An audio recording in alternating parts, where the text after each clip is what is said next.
Focus, ideate, innovate, enable.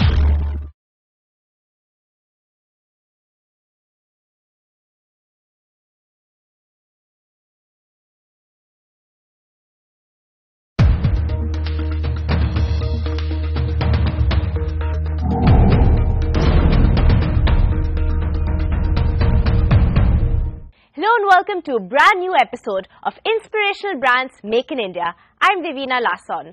On this episode, we're going to continue our quest to find some of the most inspiring modern-day success stories in India of companies that are living up to the Make in India vision of Prime Minister Narendra Modi. मैं जिससे भी मिलता था पिछले 2-3 साल में हर कोई यही कहता था भाई अब तो बिजनेस यहीं से शिफ्ट करना है, इंडस्ट्री यहां से शिफ्ट करनी है। ये जब मैं सुनता था मुझे पीड़ा होती थी।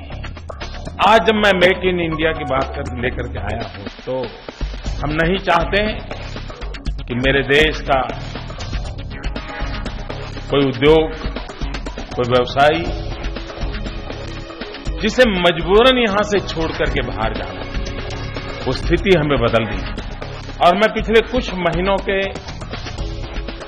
अनुभव से कहता हूं कि हम ये बदल चुके हैं।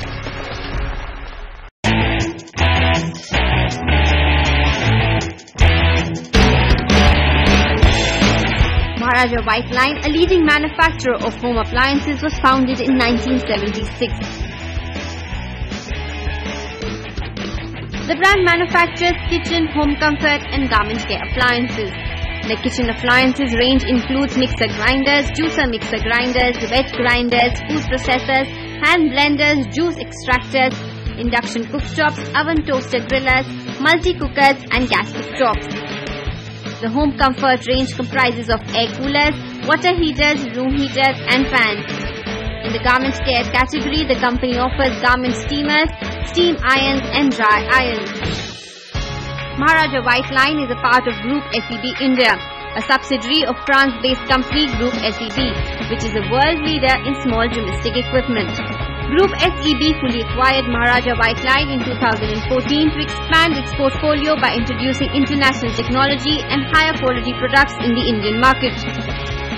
Group SEB with its brand Maharaja Whiteline now has pan-India presence with 22 branch offices, more than 750 distributors and around 40,000 selling points. A veteran of the consumer durable industry in India, Sunil Wadhwa joined as the CEO of Group SEB India in November 2012. He works on the cutting-edge promotional and sales aspects of the brand to ensure it meets its full potential with an extensive dealer network. Let's hear from the CEO himself. Mr. Wadhwa, welcome to the show. It's a pleasure to have you here. Thank you very much. So let's start from the top. Give us an overview of the origins of the company. And I believe you joined in 2012. So where was the company at when you joined and where is it at today? Yes. Group SEB is the biggest company in the world for small domestic appliances and cookware. It acquired Maharaja Whiteline in 2011 end, December. And then effectively we started controlling the company in 2013 August, and we bought over the full company 100% stakes in 2014, mid of 2014. So the era actually of control starts in 2013, and if you look at the company in the last 3 years, and we close in this December, we have more than doubled our turnover in 3 years, and that's probably the highest growth any small domestic appliances company has ever had in India. Fantastic. Let's talk a bit about the origins of the company, though, when it started. What was the inspiration back then, and how has it evolved over the years to where it's at today? So the company got started by an entrepreneur, and he ran the company for about 30 years. He built it with his own hands. He concentrated on primarily one product, and when it reached a particular stage, he thought it's better to actually sell the company to a bigger multinational for it to grow and prosper further. So, okay. Yeah. Can you give us an overview of the range of products, and is there one or a few best sellers in particular? So Maharaja Whiteline makes all the small domestic appliances that actually are relevant for India. The flagship is the kitchen electricals, which is mixer grinder, juicer mixer grinder, hand blenders and stuff like that. Then it also has geysers, room heaters, fans, small domestic appliances like toasters and kettles and stuff like that. And of course the room coolers.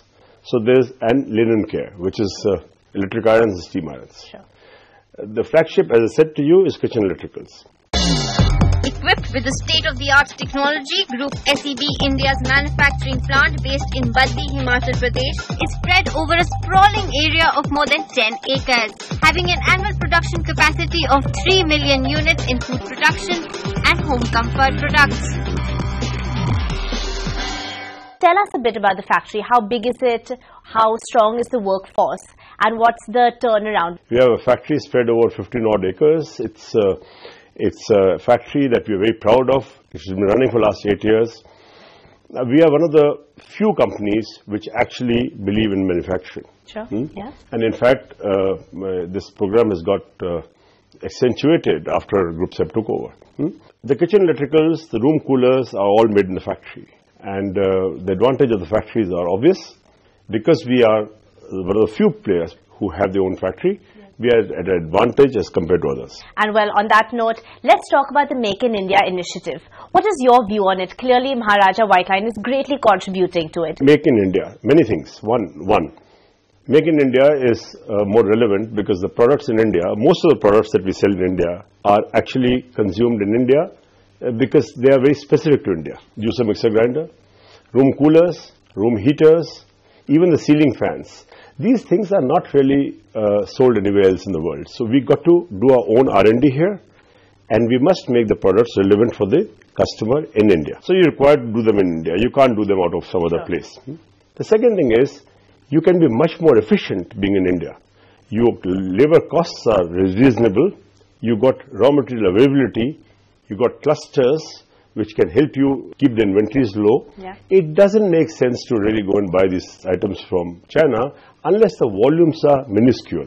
So for most of the items, the volumes are not minuscule. You would rather make them in India. And third thing, of course, is as the things develop, many of these items are also relevant for Middle East or Africa. At least many of them, because a lot of expat community of India living there and so on and so forth. Sure. And so therefore, doing it in India makes sense in every respect, actually. Absolutely. And let's talk about the GST bill. What's your views on it, and how will it impact the FMCG market as a whole? It simplifies a whole lot of things of taxation in India. It simplifies, well, there will be initial backbone required for IT to make this, to make the simplification better. Once you are there, the whole thing gets simplified, number one. Number two, you don't have aberrations of tax loopholes which were present in the present system, which disturb the market mechanism from one state to other state. And third thing is the transportation becomes seamless, the selling becomes seamless. On that note, it's time for a short break, but don't go anywhere. The conversation continues when we return. Stay tuned.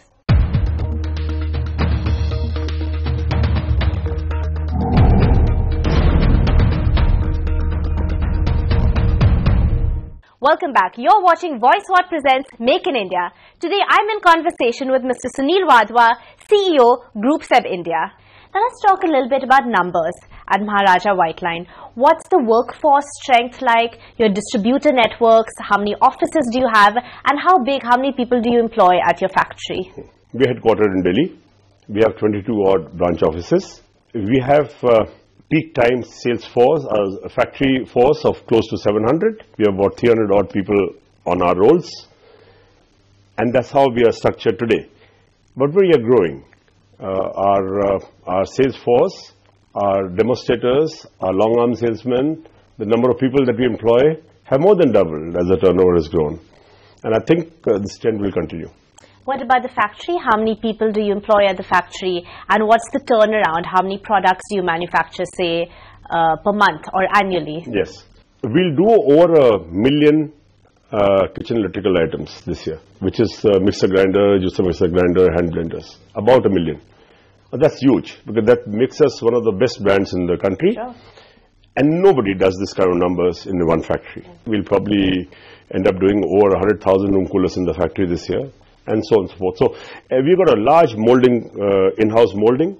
We have a very, very good assembly, and we've got damn good R&D. So what it does to us is we are able to make the products as we want for the Indian customers, and we're able to control the quality. And we believe that our products today are extremely relevant. In fact, the products that you see around here, most of them have been done in the last 3 years. Yeah. We have done 150 products in the last 3 years. So R&D is clearly very important to your company. What would you say are the other factors that really sets you apart and puts you a notch above the rest compared to your competitors? Yes. Number one, the people. We have got some of the best people from the industry now. We got expats coming in from France who are again functional specialists. The second important thing to me is the distribution. Yeah. Because it's complex, you've got to manage multiple channels, you must minimize the channel conflict, and yet you should be present in as many outlets as you can for convenience. So the second is the distribution. That's to me an extremely important factor. And third is the innovation. Yeah. Innovation is what gets you, which keeps you, which makes you different from the others. You cannot have me-too products. So people, distribution, innovation, at least in these three are the top important things for us. Okay. Let's shift topic a bit though, and let's talk about some of the challenges that you faced along the way. Today the company is in a great position, but surely this company, like any other, has faced roadblocks. So what were some of the challenges that you personally experienced? Can you tell us, in a world that's so heavily impacted by technology and a technology revolution, what is the importance of the role in technology in your company? And how important is e-commerce, marketing, sales efforts on a digital platform? How important is that at Maharaja Whiteline? So I will separate the two questions, the technology on one side and e-commerce and digital on the other side. So let's the technology first. Group SEB's basic forte in the world is that it is the most innovative company probably in the SDA industry.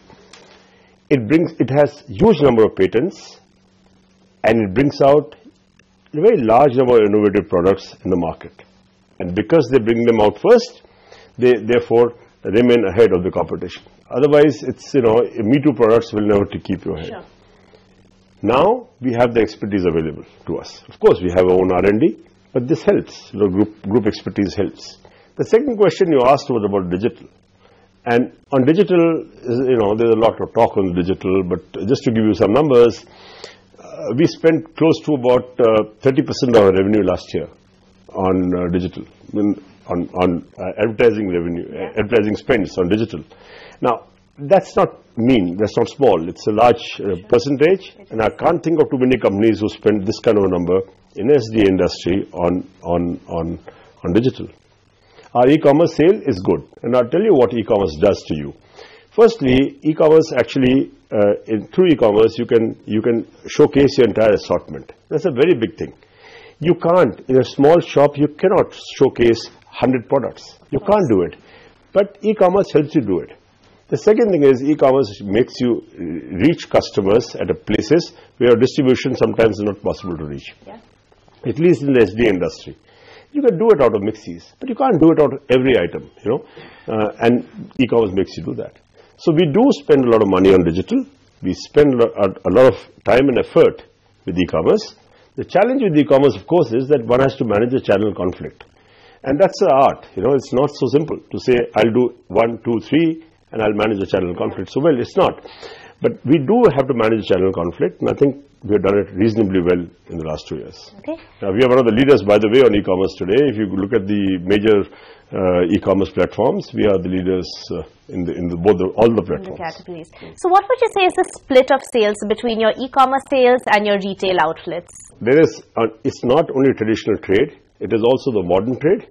It is also the canteen stores department, it's a government, it's an institutional business, and it's the e-commerce. So there are multiple channels, firstly. E-commerce generally for our category, for the industry, is not more than 3 to 4%, broadly.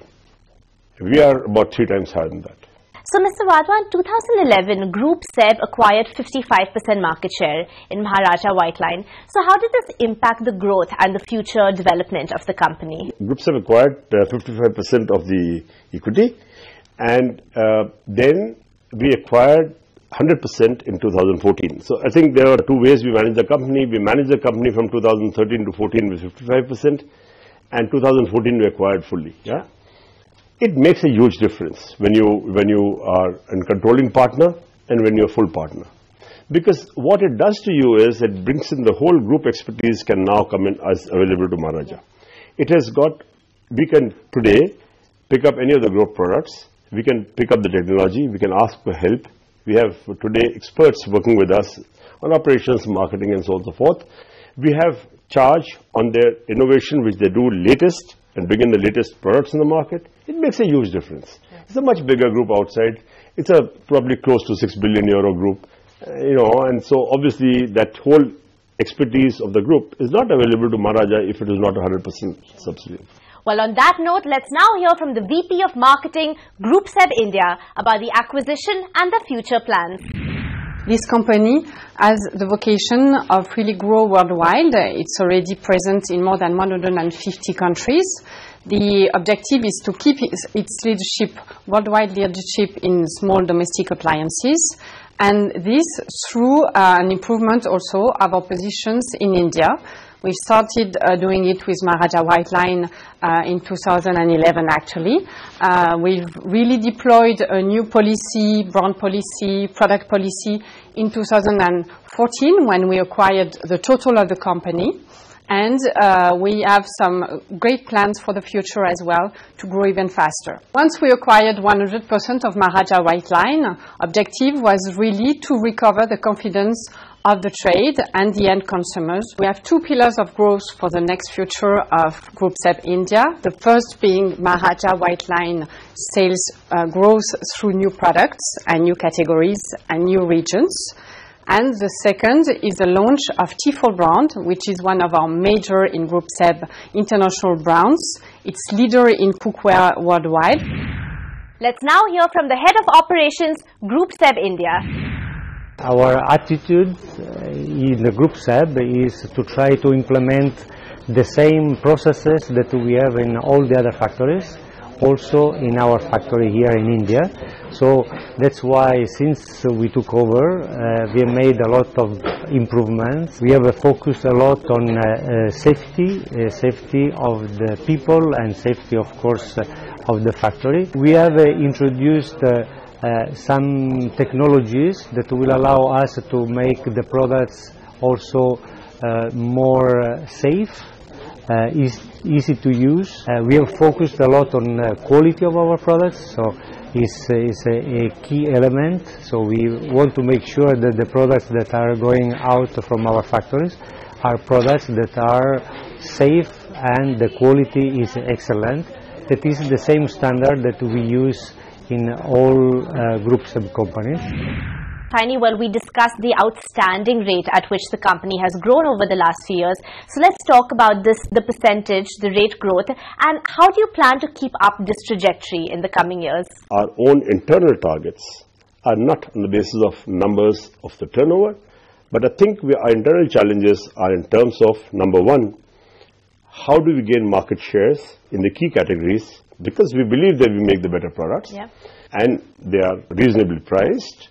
Number one, how do we gain market shares? So I think we'd like to judge ourselves in terms of market shares for some of these key categories. And number two, how do we go into new geographies where we are not present today? Yeah. So these two issues are more important, apart from, of course, the whole measurement matrix contains the happiness index of the employees working with us. So within that, I think we like to judge ourselves not by the absolute numbers, because we know the absolute numbers can be sometimes misleading if you don't have enough market shares. Because market share is what gives you the price premiums, it gives you the profitability, and people's happiness is what really matters also in growth of business. Absolutely. So monitoring market share and entering new geographies, this will really be the sort of focus areas moving forward. People happiness. Well, Mr. Wadhwa, thank you so much. It's been a pleasure talking to you today, and all the best for your future endeavors. Thank you very much. Thank you. Well, that's all we have time for on this episode of Inspirational Brands Make in India. But do join us again on the next episode as we decode another inspiring business success story. Until then, many thanks for watching.